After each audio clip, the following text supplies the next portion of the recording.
important. They give us food, provide us the air we breathe, create habitats and homes for many animals and insects. Because they are so important, it's 5 elements. Everybody say 5. Okay, so first we have the water. Water alive? Water alive? Nam. Very good. Okay, so like human, plants also needs water.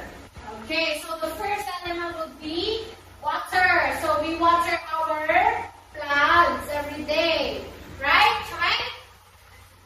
Okay, next we have light or the sunlight. Okay, so again, like human, plants needs also the sunlight. Okay, next, another element is the air. We have soil. Okay, soil. Soil is where we plant the plants. Okay, so we need to have a good soil for our plant.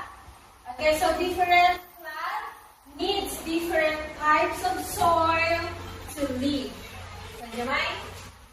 So that is the 5 elements on how to grow